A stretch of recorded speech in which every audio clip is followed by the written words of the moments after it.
자, 그러면 추상 클래스하고 추상 메서드가 왜 있어야 되는지 아시겠죠? 자, 그러면 여러분들 맞춰보세요. 추상 클래스는 필수일까요? 아니면 선택일까요? 다시, 추상 클래스, 추상 메서드는 필수일까요? 선택일까요? 자, 제가 이거를 원래대로 한번 돌려볼게요. 원래대로는 이런 식으로 우리가 코드를 이렇게 썼잖아요. 그죠? 이런 식으로. 자, 그러면 없어도 실행이 잘 되죠? 그죠? 그러면 얘는 어떤 뭔가를 하기 위한 그냥 기능이 아니라 그냥 쉽게 말해서 뭐냐면 제약사항에 불과해요. 막아놓는 거예요. 막아놓는 거. 그러니까 이 클래스로 다른 짓 하지 말라. 그런 뜻이에요. 그러면 이거는 무슨 뜻이에요? 여러분들이 new 무기를 못하는 행위예요. new 무기 못하게 만든다. 만드는 코드고요. 얘는 뭐예요? 얘는 그냥 원래 보이드 작동 안에 기능 구현했잖아요. 그런 거 하지 말라는 거예요. 그러니까 괜히 구현하지 마세요. 그런 뜻이라고 보시면 돼요. 어차피 얘는 리모컨 전용이니까 괜히 이상한 거 하지 마세요라는 뜻인데, 그러면 제가 예를 들어서 보이드 수리라는 걸 해볼게요. 여기다가 수리하다라는 메시지를 썼어요. 자, 그러면 이거 당연히 실행하면 돼야 안 돼요? 잘 되겠죠. 그런데 제가 만약에 new 무기 일단 요거 돼야 안 돼요. 자, 작동이라는 게 지금 있죠? 그죠? 근데 지금 어디서 막히는 거예요, 사실? 안 돼요. 여기 new 무기 자체에서 막혀요. 왜요? 여기서 지금 앱스트랙 클래스를 했기 때문에. 마찬가지로 여기다가 여러분들이 수리한다 해도 이거 된다 안 된다? 안 됩니다. 안 됩니다. 그런데 제가 여기다가 new 칼 수리 이건 돼야 안 돼요. 이건 당연히 되겠죠. 그러니까 여러분들이 칼에 수리 없는데 이거 어떻게 되는 거예요? 자, 이거 왜 되죠? 그쵸, 상속받았기 때문에 되는 거예요. 자, 그러면 맞춰보세요. 우리가 지금 칼과 활을 지금 구현을 해놓은 건데, 자, 얘네들은 이 무기라는 요 클래스는 지금 순도 몇 퍼센트 추상 메소드 추상 클래스일까요? 50%예요. 그러니까 여러분들 추상적이다가 무슨 말이에요? 구체적인 언급이 없는 걸 우리가 추상적이다라고 얘기를 하잖아요. 그렇죠? 그러면 보이드 수리 이 녀석은 구체적인 거예요? 추상적인 거예요? 그렇죠? 얘는 구체적인 거죠. 그래서 이런 걸 뭐라고 하냐면 구상 메서드라고 합니다. 어떤 메서드? 구상 메서드. 그 다음에 여기다 앱스트랙 보이드 이렇게 붙인 걸 추상 메서드라고 한다라고 보시면 돼요. 그러면 여러분들이 여기다가 만약에 이거 보이드 수리 이걸 이렇게 쓰려면 이거 돼야 안 돼요? 이거 안 돼요. 이게 되게 하려면 앞에다가 뭘 붙여야 된다? 그렇죠. 앱스트랙을 반드시 붙여주셔야 돼요. 이런 식으로. 자, 그러면 당연히 요거 다시 원래대로 돌려볼게요. 우리가 new 칼 했잖아요. 이건 돼야 안 돼요? 자, 만약에 여러분들이 요거를 이런 식으로 쓴다? 앱스트랙으로 이렇게 쓰는 순간 이거 돼야 안 돼요? 이거 안 돼요. 왜냐면 일단 부모 메서드한테 작동과 수리가 있긴 하죠. 그런데 결국 이게 누구한테 흘러 들어온다고요? 칼, 활, 총, 자식 메서드, 자식 클래스한테 잘 흘러 들어갈 거 아니에요. 그런데 부모가 온전한 걸 준 거예요? 반쪽짜리 준 거예요? 반쪽짜리 줬기 때문에 그거는 이제 오버라이드 선택이 아니라 뭐라고요? 필수예요, 필수. 이게 지금 안 되잖아요. 요거 실행해보면 뭐라고 하냐면 이런 식으로 나와요. 칼 is not abstract and does not override abstract method 수리인 무기. 이게 뭐라고 하는 거예요? 칼 안에 너 구현을 해야 된다. 그러니까 메서드 지금 수리. 너 왜 무기 수리 구현 안 했냐? 그러니까 무기 요거 수리 구현 안 했냐라고 뭐라 하는 거예요. 그러니까 빨리 너 의무를 다 해라라고 뭐라고 하는 거죠. 그죠? 그러니까 여기에 수리가 있어야 된다는 거예요. 여기다가 수리라는 게 이렇게 있어야 된다는 거예요. 이게 없기 때문에 지금 작동이 안 된다라고 뭐라 하는 건데 이해되시죠? 자, 그러면 자, 생각해보세요. 여태까지 상속은 좋은 거예요? 안 좋은 거예요? 사실 상속은 좋은 거예요. 왜냐면 자식 클래스 입장에서 부모한테 상속받으면 왜 좋아요? 내가 직접 구현 안 해도 되는 거잖아요. 그러니까 부모 준 거 그냥 마음껏 활용하면 되는 거죠. 그 중에서 마음에 안 드는 거는 당연히 고쳤으면 되는 거고 그랬었는데 추상 메서드가 들어온다? 추상 메서드가 들어오면 얘 입장에서 싫어합니다. 왜 싫을까요? 부모가 나한테 능력은 안 주고 뭐만 줬다? 의무만 줬기 때문에. 그러면 지금 이 무기는 칼한테 뭐라고 요구하는 거야? 야, 너 어디 가서 요 무기 취급 당하려면 이 안에 너가 안에 수리 메서드 구현해야 돼. 다만 내가 이걸 구현을 못했기 때문에 너가 구현을 직접 해야 된다. 그러니까 즉 부모 때에서 못한 과업을 누가 해야 된다? 자식이 해야 됩니다. 그러면 일반 클래스가 상속을 받았어요. 그러니까 부모 클래스가 만약에 앱스트랙이 아니라 일반 클래스다? 그러면 딱히 자식이 할 게 없어요. 그런데 만약에 부모 클래스가 추상 메서드다? 할 것 투성입니다. 그러면 제가 이걸 수리를 지어볼게요. 그러면 얘는 순도 몇 %짜리 추상일까요? 100%입니다. 100%. 자, 자바에서는 특이하게도 순도 100% 추상 클래스는 다른 문법을 쓸 수가 있어요. 자, 여기다가 뭐라고 쓸 수 있냐면 클래스도 필요 없어요. 인터페이스라고 쓸 수 있습니다. 뭐 쓸 수 있다고요? 인터페이스. 인터페이스 쓰는 게 끝이에요. 자, 인터페이스가 나왔잖아요. 그러니까 그게 잘 이해가 안 될 수 있어요. 근데 이게 끝입니다. 자바에서 순도 100% 추상 클래스는 뭘로 바꿀 수 있다? 인터페이스로 바꿀 수 있다. 이게 끝입니다. 한마디로 인터페이스는 순도 몇 %? 100% 추상 클래스다. 그러면 여기다 어차피 100%이기 때문에 앱스트랙 안 붙여도 상관없습니다. 자, 그 다음에 자, 또 다른 문법이 있거든요.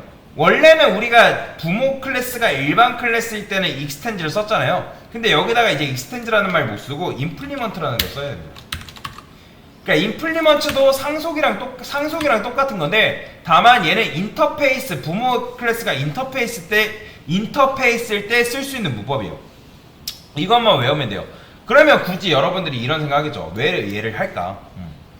자, 이런 식으로 왜 할까라는 생각이 드는데, 자, 일단은 요거를 여기다가 이렇게 쓰게 되면 보이드 앞에 뭘 붙여야 되냐면 퍼블릭이라는 걸 붙여야 됩니다. 자, 퍼블릭은 뭐 공공의 뭐 그런 식으로라고 보시면 되는데, 왜냐면 퍼블릭을 안 붙이면 외부에서 접근이 안 되기 때문에 오류가 나는 건데, 일단 그냥 이거는 나중에 설명드릴 테니까 이거 그냥 외우세요. 인터페이스 규칙으로. 그게 좀 지금을 할 때는 편합니다. 자, 인터페이스로 만든 건 뭐다? 죄다 자식 메서드, 자식 안에 자식의 메서드 오버라이딩 한 거는 퍼블릭을 붙여야 된다라고 보시면 돼요. 그러면 여러분들이 의아하실 거다라고 보시면 되는데, 그러니까 의아하실 건데 뭘 의아하냐면 여기서 인터페이스 써가지고 내가 얻는 이득도 없는데 왜 굳이 이걸 할까라는 거죠.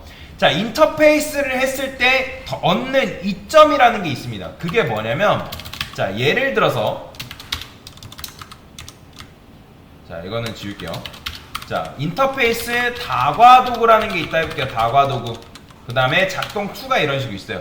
그러면 여기다가 무기, 다과도구 이런 식으로 쓰는 게 가능하다, 불가능하다? 가능합니다. 자, 자바는 제가 기본적으로 상속을 무조건 몇 개밖에 못한다 했죠? 한 개밖에 못 받아요. 그러니까 여러 군데 빨대 꽂을 수 없다고 했잖아요. 그런데 인터페이스는 가능해요. 이것만 이해하면 돼요. 그러면 왜 대체 자바에서는 다중상속이라는 걸 왜 막았을까? 여러분들 이것만 이해하면 오늘 인터페이스는 끝이라고 보시면 되는데, 자, 좋은 예제라고 보시면 돼요. 여기다가 제가 요거를 다시 클래스로 바꿔볼게요. 클래스 보이드 작동 이런 식으로 썼어요. 자, 그 다음에 여기다가 부엌도구를 해볼게요. 부엌도구 그냥 다과도구 말고, 얘도 작동이라는 메서드가 요 안에 이런 식으로 있어요. 이렇게 썼어요. 이런 식으로. 자, 그러면 여기에 뭐 특정 어떤 뭐 기능이 있고, 얘도 마찬가지로 기능이 있다 했을 때, 자, 여기다가 익스텐드 무기 다가 이거 된다 안 된다? 안 돼요. 자, 그러면 이게 된다고 하면 칼이라는 녀석은 지금 부모가 몇 명인 거예요? 2명 있는 거죠. 만약에 된다고 치면 칼은 안에 메서드가 그럼 몇 개 들어있는 거예요? 그렇죠. 3개 들어있는 거죠. 왜냐면 무기한테 받은 거 하나, 부엌도구한테 받은 거 하나, 총 3개가 지금 들어있는 거죠. 그죠? 그러니까 만약에 여기 칼 안에 작동이라는 게 없으면 몇 개 있는 거예요? 2개 있는 거죠. 그죠? 자, 근데, 자, 그러면 이 상태라면, 만약에 이 상태라면, 칼한테, 야, 너 작동해봐 하면 칼은 누구를 선택해야 될까요? 무기 거를 선택해야 될까요? 다과도구 거 선택해야 될까요? 다과도구인가요? 부엌도구죠. 부엌도구 거 선택해야 될까요? 알 수 있을까요? 없을까요? 알 수 없다라는 거예요. 자, 그러면 여기다가 이런 식으로 하면요, 보이드 작동이라고 이렇게 썼어요. 그러면 자식한테 자식 거 있죠, 그쵸? 그러면 칼 안에 작동 메소드가 몇 개 있는 거예요? 3개 있는 거죠. 그러니까 이런 식으로 한다 해가지고 상속이 안 되는 건 아니잖아요. 상속은 일단 되는 건데, 상속이, 그러니까 다중상속 안 되지만 된다고 쳤을 때 상속은 되는데 그러니까 무기랑 부엌 도구 거 2개에다가 메서드 오버라이드 통해서 내가 만든 것까지 총 몇 개인 거예요? 3개 있는 거잖아요. 그런데 내가 지금 덮어놨기 때문에 누가 묻히는 거예요? 무기랑 부엌 도구 안에 있는 작동 메서드가 무기랑 부엌 도구가 준 작동 메서드가 묻힐 거 아니에요. 근데 아무튼 이런 식으로 하면 칼 안에 작동이 3개인데 칼이 헷갈릴 여지가 있을까요, 없을까요? 있어요? 없죠. 그러니까 왜냐면 여기 자기가 메소드 오버라이딩 법칙에서 메소드 오버라이딩 하면 누구 거 써요, 칼은? 그죠? 내 거 쓰잖아요, 자기 거. 그죠? 근데 만약에 이게 없어요, 헷갈릴 여지가 있어요, 없어요? 있겠죠? 그러니까 칼 안에 작동이 2개이긴 한데, 그런데 둘 중에 뭘 쓸 수 있어요? 부모가 좋아, 그러니까 엄마가 좋아, 아빠가 좋아, 그 차이라고 보시면 돼요. 그쵸? 그러면 얘는 부모가 무기를 더 좋아하는 거예요? 부엌 도구를 더 좋아하는 거예요? 그걸 모른다는 거예요. 그쵸? 그걸 모른다는 거예요. 그런데, 자, 그게 아니라 여기 작동이라는 게 있으면 얘는 뭐예요? 자식은 자식만의 개성대로 작동하는 작동이 있다는 거잖아요. 그쵸? 그러면 보통 우선순위가 누구한테 가요? 그쵸? 자기한테 가잖아요. 그러면 이럴 때 칼한테 너 작동해봐 하면 얘는 아무 고민 없이 1번, 2번, 3번 중에 몇 번을 고르는 거예요? 3번 고르는 거죠. 그죠? 그러면 이런 식으로 하면 되는 거지, 왜 굳이 다중상속을 막아놨을까요? 다중상속은 그런 거예요. 이런 식으로만 코드를 짜게 되면 여러분들이 이렇게 무기 해가지고 작동을 아무리 줬다 해도 이렇게 코드를 짜면 헷갈릴 여지가 있는 거예요, 없는 거예요? 헷갈릴 여지가 있잖아요. 그렇기 때문에 자바가 다중상속을 막아놓은 거예요. 그러면 이런 식으로 쓰게 되면 이건 말이 돼야 안 돼요? 말은 되잖아요. 왜냐면 자기 거 쓰면 되니까. 근데 자바는 왜 이걸 막아놨을까? 그냥 쉽게 말해서 개발자 못 믿어서 그래요. 야, 너 이거 이러다가 실수한다. 실제로는 다른 언어에서는 다중상속이 허용되는 경우도 있는데 거기서 이런 문제가 많이 발생한다는 거예요. 그래서 자바는 이런 실수를 줄이기 위해서 아예 문법적으로 막아놨어요. 이게 바로 다중상속을 막아놓는 이유예요. 쉽게 말해서 헷갈릴 여지가 있고 개발자를 믿지 못하기 때문에 다중상속을 막아놓은 겁니다. 자, 그러면 다시 인터페이스로 돌아가 볼까요? 자, 여기다가 인터페이스라 쓰고, 자, 얘는 이런 식으로 쓴다 했죠? 자, 마찬가지로 여기도 인터페이스로 바꿔볼게요. 인터페이스라 쓰고, 자, 여기다가 임플리먼트라고 써야 되겠죠? 자, 근데 지금 오류 안 나죠? 그쵸? 자, 근데 오류 안 나는 거는 어쨌든 무기랑 부엌 도구 안에 작동이라는 게 있는데, 작동을 물려받았다 안 받았다? 작동 물려받았잖아요. 그죠? 작동이라는 걸 지금 우리가, 그러니까 칼이라는 녀석이 물려받아 있는 상태란 말이에요. 여기다가 퍼블릭 써야 되겠죠?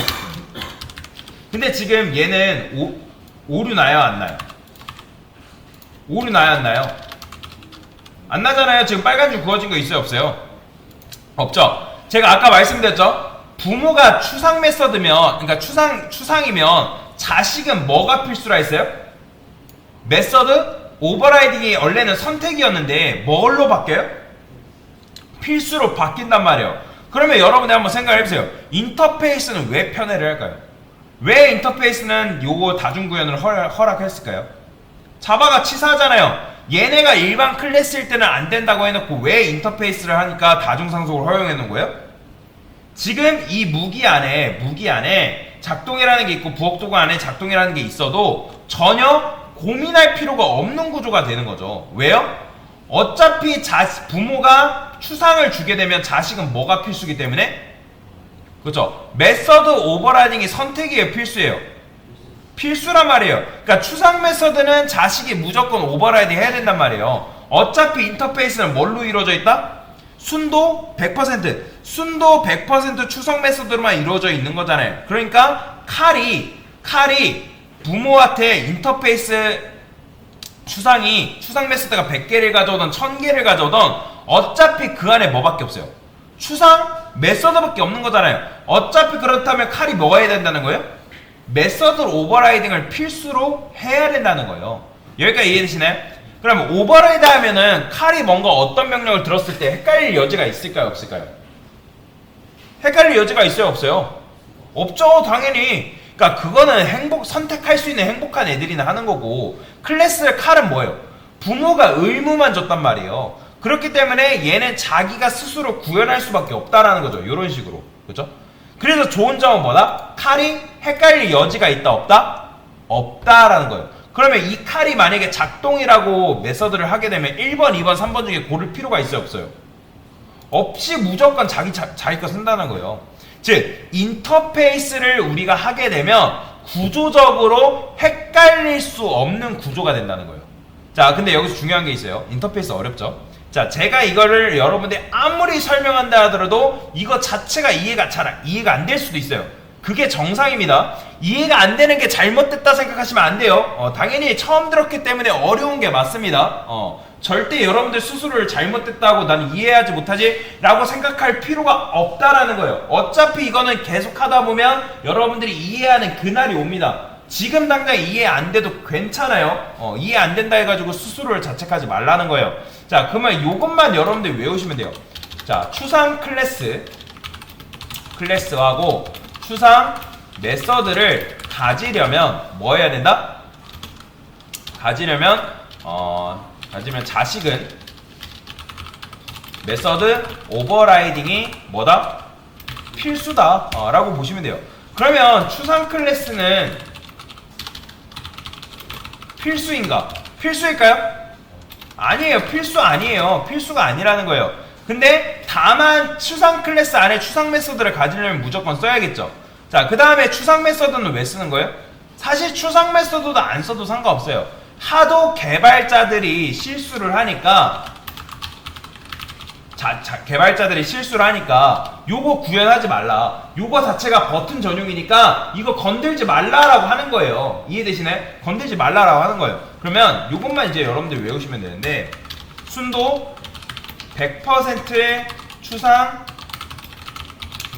이루어진 것은 인터페이스로 바꿀 수 있다. 요거는 외우세요. 요거는 반드시 외우셔야 됩니다. 자, 인터페이스 정의가 뭐라고요? 순도 몇 퍼센트? 100% 추상 메소드 이루어진 것은 인터페이스로 바꿀 수 있다. 이것만 아시면 돼요. 여기까지만 알고 넘어가셔도 상관없고요. 여태까지 설명은 그냥 그렇구나 하고 넘어가시면 되고, 자, 그 다음에 인터페이스는 다중 구현, 다중 산속이 된다 안 된다? 가능하다. 왜 가능하다고요? 상속했을 때, 그렇죠. 자식은 뭐가 필수다? 메서드 오버라이딩이 필수이기 때문에. 그렇죠? 그래서 요렇게 여러분들이 인터페이스를 이해하시면 될 것 같습니다. 그래서 이런 식으로 인터페이스에 대한 개념에 대해서 설명을 드렸습니다. 됐습니다.